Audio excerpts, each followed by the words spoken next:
tak dapat dinafikan tentang dunia pendidikan yang sememangnya menjadi tunggak utama untuk pembangunan modal insan dan juga pembangunan negara. Namun hari ini landscape-nya sedikit berbeza apabila kita melihat ramai dalam kalangan ibu bapa hari ini sebenarnya memang cukup terbuka untuk menghantar anak-anak ke sekolah tahfiz bagi membentuk peribadi mereka menjadi seorang hufaz yang profesional. Hari ini kami nak kongsikan kepada anda tentang topik kita, satu rumah, satu tahfiz, bagaimana sebenarnya kita nak mendepani cabaran transformasi Nasional 50 dan juga kita melihat bahawa perkembangan pendidikan bukan sahaja tertumpu dalam bidang akademik tetapi juga dalam bidang pendidikan agama. Hari ini saya nak kenalkan kepada anda tetamu istimewa saya. Elok saya perkenalkan di hujung sana, kita bersama dengan Profesor Datuk Dr. Muhammad Fazil Cik Din, Timbalan Naib Chancellor Haiwal Pelajar dan Alumni UPNM, merangkap AJK Kluster Pembangunan Sosial Majlis Profesor Negara. Cuba untuk buat satu nafas, tak sampai juga. Apa khabar, Prof? Alhamdulillah, sihat. Terima kasih. Dan kita juga bersama dengan Suhail Salmi, betul ya? Suhail Salmi. Suhail Salmi, baru berusia 26 tahun dan merupakan seorang hufaz profesional. Selamat datang. Selamat datang. Dan kita juga bersama dengan Ibu Suhail, iaitu Puan Siti Nazrah Sheikh Omar, yang saya kira boleh kita panggil dengan panggilan Umi. Boleh ya? Okey, boleh, insyaAllah. Okey, hari ini kita nak cerita tentang satu rumah, satu tahfiz. Kalau dulu ramai yang melihat ada satu pandangan yang sangat skeptikal, Prof. Bila sebut belajar di sekolah tahfiz mesti di sekolah pondok dan sebagainya. Kalau besar nanti jadi seorang ustaz, ustazah. Itu pandangan dahulu. Tapi hari ini kita melihat bahawa anjakan paradigma itu dah berubah. Di mana pendidikan yang diterima dalam bidang tahfiz dan Al-Quran ini sendiri telah menjadi satu platform yang lebih besar di mana mereka ini juga mampu untuk menjadi seorang yang profesional. Pandangan Prof sendiri? Memang tak dapat dinafikan. Alhamdulillah, kalau kita tengok sejarah perkembangan, bagaimana sistem pendidikan kita memberi ruang secara lebih meluas apabila aktiviti berkaitan dengan tahfiz dan Al-Quran ini mula-mula bertapak, walaupun bertapak dengan orang kata peluh sendiri, dengan tulang kudrat dan sebagainya kan. Tapi alhamdulillah mereka yang telah pun memulakan aktiviti ini hari ini mereka boleh nampak kan. Saya rasa ganjaran yang Allah Taala bagi sangat lumayan. Kerana banyak ahli-ahli yang hafiz dan hafizah ni yang dilahirkan melalui sistem ini sedang ni bermakna ni menunjukkan kebaikan mereka, produktiviti mereka untuk nak membina modal insan dalam konteks negara kita kan. Jadi kita boleh nampak daripada dulu. Cuma sekarang ni kita nampak kan apabila ramai yang dilahirkan daripada sistem tahfiz dan ma'had ini, mereka ni telah pun menunjukkan satu, bukan desakan tetapi secara tidak langsung mewujudkan beberapa minat-minat yang tertentu, kecenderungan-kecenderungan tertentu. Contohnya macam Suhail kan, dia dengan kekuatan dia, adik-beradik dia dan sebagainya, terima kasihlah kepada Umi yang mempunyai pemikiran yang jauh. Betul. Dengan melahirkan kumpulan yang profesional begini. Dan alhamdulillah berkat daripada kejayaan contoh ini satu keluarga, banyak lagi yang lain-lain yang berjaya. Sekarang ni dah ada satu usaha untuk nak bermakna memberi tumpuan kepada sistem pendidikan yang berteraskan kepada Al-Quran ini. Okey, saya amat bersetuju dengan Prof sekali. Boleh tak kalau saya nak pinjamkan salah satu buku ini, Umi? Ini yang menarik perhatian saya, Membina Keluarga Profas, Professional Hufaz. Ini kelima-limanya adalah anak Umi sendiri, seorang hufaz, termasuk Suhail, anak bongsu ya. Okey, 5 beradik. Anak yang pertama hufaz dan seorang peguam. Yang kedua seorang doktor, ketiga juga seorang doktor, keempat apa tadi Umi? Accountant. Dan Suhail sendiri seorang perunding motivasi. Tahniah Umi, berjaya melahirkan kelima-lima anak yang saya kira sungguh hebat. Apa agaknya mungkin kalau dilihat tak ramai ibu bapa dululah kan nak berpandangan seperti Umi ni, tapi Umi telah buktikannya. Bagaimana? Okey, bismillahirrahmanirrahim. Umi asalnya seorang daripada kalangan keluarga yang bukan asatizah, bukan ustaz-ustazah. Jadi memang keinginan untuk melahirkan sebuah keluarga profesional Al-Hafiz ini terbit daripada zaman sebelum Umi berkahwin lagi. Impian lah ni. Impian cita-cita tu memang dah ada sejak zaman kebangkitan Islam tahun late 70s dan early 80s kan. Jadi keinginan tu. Jadi bertitik tolak daripada situlah Umi telah merancang lah. Jadi perkara kelahiran anak-anak profesional Al-Hafiz ni bukan sesuatu yang spontan ataupun melalui magic. Tetapi adalah sesuatu yang direncanakan dengan begitu teliti. Jadi peringkat seterusnya ialah pemilihan pasangan lah. Jadi Umi alhamdulillah memilih pasangan yang sekufu lah dari sudut keinginan untuk melahirkan keluarga sebegini. Jadi mempermudahkanlah banyak kan proses tu. Alhamdulillah, dan banyaklah rintangan dan halangan yang kami tempuhi sepanjang 30 tahun kan pendidikan anak-anak ini. Kalau kita lihat selalunya kelima-lima anak ni, selalu orang cakap anak yang sulung Abang Long ni akan jadi eksperimen, jadi trendsetter. Betul. Tapi apabila dah ada yang kedua, ketiga, keempat, kelima ni dah jadi ikutan dan sebagainya, mudah atau tidak Suhail? Maklumlah, melihat keempat-empat abang ini cukup cemerlang dalam akademik dan juga seorang hufaz. Rasa cabaran tu bagaimana sebenarnya? Bismillah, cabaran tu besar sebenarnya. Besar ya. Tapi secara tidak langsung benda ni jadi pushing factor untuk kita. Sebab tu saya nampak dalam kes ni apa yang membantu adalah pembudayaan dan persekitaran daripada rumah tu sendiri. Alhamdulillah. Bayangkan daripada rumah kita dah dilatih untuk solat berjemaah, dilatih menjadi imam. Ya, jadi dalam masa yang sama pendidikan pun kita dapat pendidikan yang Islamik dan sebagainya. Maknanya pendidikan yang tidak sekular. Maknanya kita tak membandingkan, kita belajar sains, kita belajar matematik.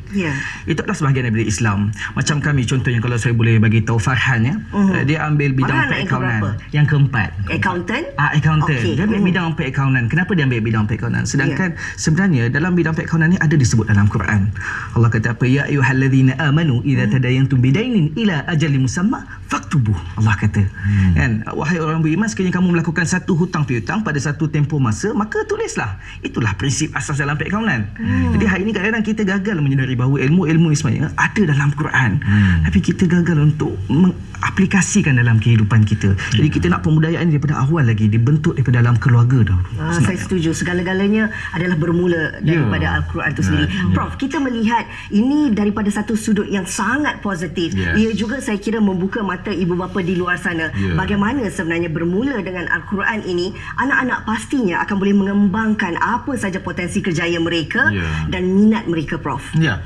Okeylah, dalam konteks macam ni kan, bila kita kata minat, ini bukan masalah minat, saya rasa mungkin ada elemen daripada rencana ibunya. Maka dia ikut kepada kurikulum yang disediakan oleh ibu. 4 orang abang berjaya, maka satu tekanan kepada dia kan.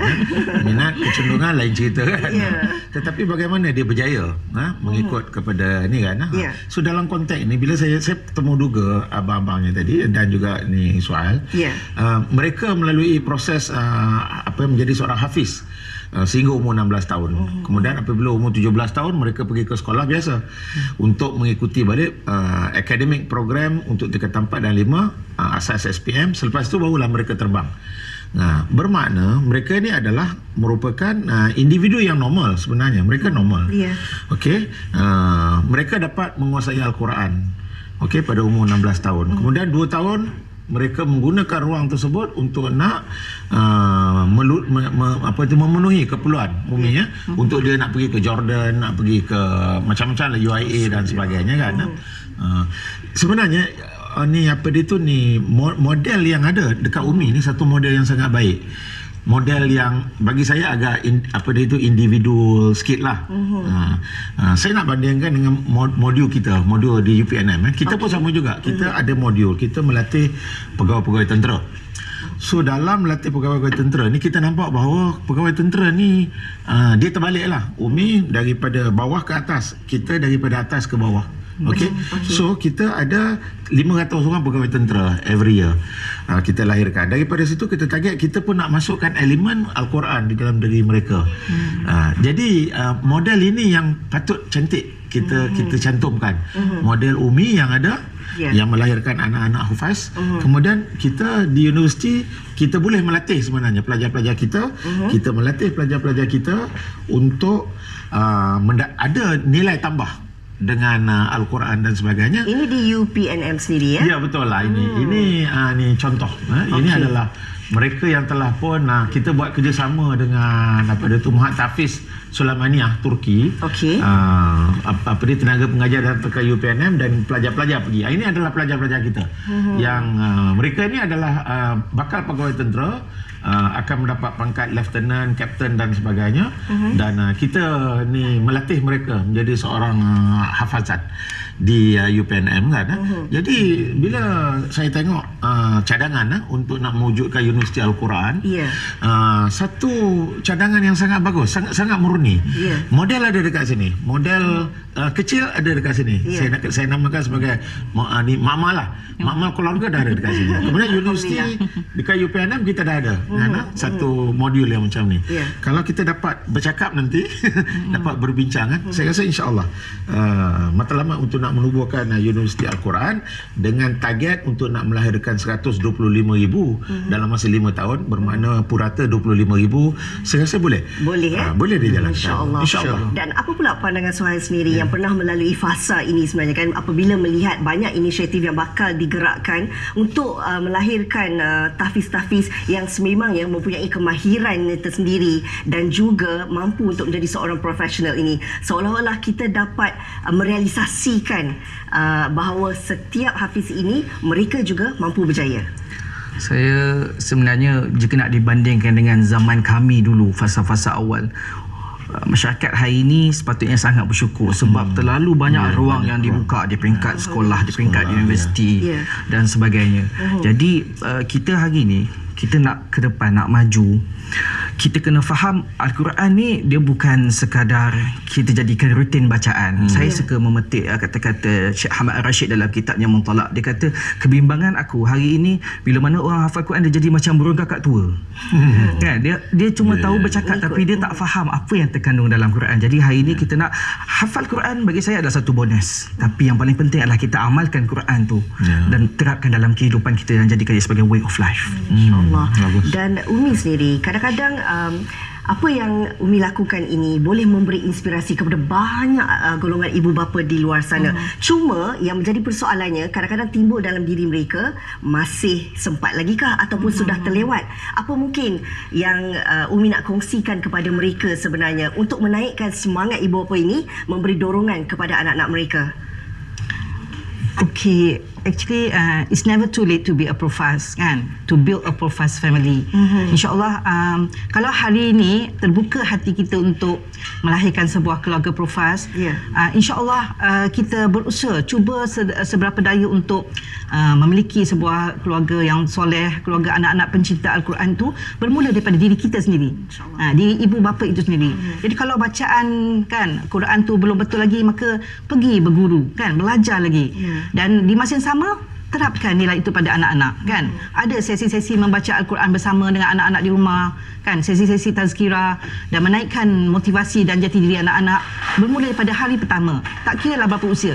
In fact, Umi sendiri di usia 50 tahun baru Umi belajar menghafaz Al-Quran. Masya-Allah. Dan alhamdulillah Allah beri keupayaan dapat 3 juzuk. Kan, alhamdulillah. Maknanya tak ada limit lah dari segi usia untuk menghafaz Al-Quran dan belajar agama. Di mana ada kemauan pasti ada jalan. Umi salah satu contohnya. Mungkin sedikit daripada Prof lah. Hari ini kita melihat inisiatif yang dilakukan ini adalah untuk menggerakkan golongan pelajar, termasuklah ibu bapa sendiri. Apa yang penting sekarang ini adalah individu itu sendiri. Bagaimana mereka harus berperanan dan menerima baik atas apa yang telah pun digerakkan ini, Prof. Itulah dia. Bagi ada 3 perkara. Yang pertama adalah platform. Seperti Suhail kata tadi kan, hari ini orang sebenarnya beruntung, Suhail kan. Dia kata beruntung. Kenapa? Ada banyak ruang peluang pentas. Setuju. Itu nombor 1 kan. Jadi pilihan datang saja. Dia ibarat satu gerabak kereta api yang banyak gerabaknya dan menyediakan ruang dan peluang. Itu nombor 1. Baik, nombor 2 adalah orang yang nak masuk. Karena hari ini memang ramai. Dulu saya mula juga, dulu anak saya yang sama lebih tua lah, sekarang ni umur dia dalam 30 tahun. Lebih kurang sangat anak Umi tu kot. Cuma saya gagal lah banding dengan Umi. Duduk setahun je, pergi balik kepada apa dia tu, ni sistem biasalah kan dan sebagainya. Ini hari ni ramai ramai orang yang nak datang. Okey, itu nombor 2. Alhamdulillah.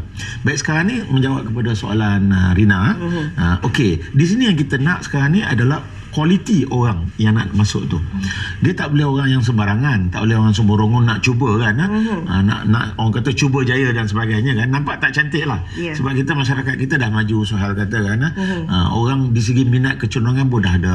Di sinilah kalau dapat pada peringkat keluarga tu dia buat saringan awal-awal. Ambil Umi punya, beli buku Umi dan sebagainya tu baca betul-betul bagaimana Umi melatih, merencanakan, ikut. Daripada buku-buku tu kita akan nampak bagaimana cara nak menyaring anak-anak supaya anak-anak kita bila dia masuk dalam gerabak yang nak jadi hafaz ni adalah orang yang betul-betul. Kita nak kalau dapat biarlah macam kita kata satu keluarga satu hafiz kan. Satu keluarga satu hafiz tu bermakna bila dia orang masuk ni Rina, kita mengharapkan bahawa mereka akan ikut kitab ini dan berjaya 100%. Kita tak nak orang yang terkeluar. Kerana macam Umi 5 orang anak 5-5 berjaya. Alhamdulillah. Dan mungkin sedikit daripada Suhail sendirilah. Kita nak menarik golongan muda hari ini. Mereka mungkin ada cita-cita yang sangat tinggi dalam apa saja profesi yang mereka inginkan, tapi dalam masa yang sama juga tidak harus melupakan tentang ilmu Al-Quran ini. Betul. Saya suka memetik sabda Nabi sallallahu alaihi wasallam ya, innallaha la ya'jabu minasyab laysat lahu sabwah. Innallaha azza wa jalla la ya'jabu minasyab laysat lahu sabwah. Sungguhnya Allah itu takjub kepada pemuda yang tidak ada padanya as-sabwah, iaitu keinginan mengikut hawa nafsu ataupun sifat kebudak-budakan. Jadi hari ini remaja kita kena matang sebab kita ada 1001 agenda yang besar. Yang kadang-kadang kita leka banyak sangat hiburan-hiburan yang melampau dan sebagainya. Jadi kita ada agenda yang besar yang kita nak perjuangkan. Jadi hari ini kita tak nak kita jadi sekular. Okey, akademik adalah akademik, hafazan adalah hafazan. Kita nak itu semua adalah satu. Jadi hari ini untuk pesanan saya untuk remaja, untuk anak muda kita hari ini sebenarnya kita harus jadi matang dan akhirnya kita kembali kepada Al-Quran.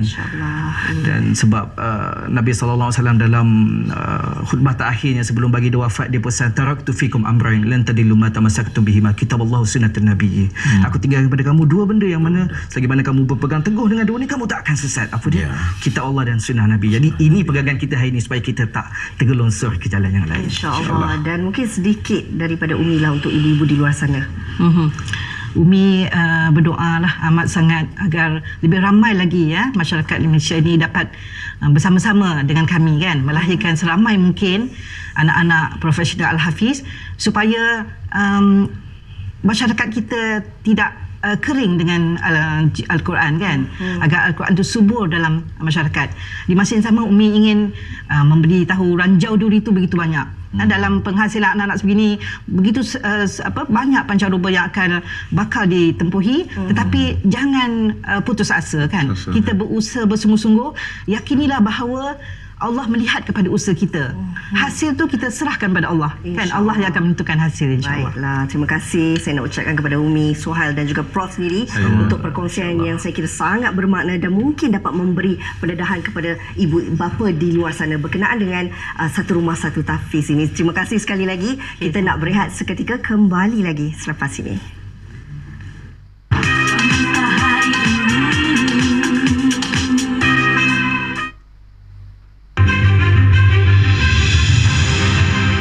Teras Aku Janji antara 20 manifesto Barisan Nasional Terengganu yang menarik.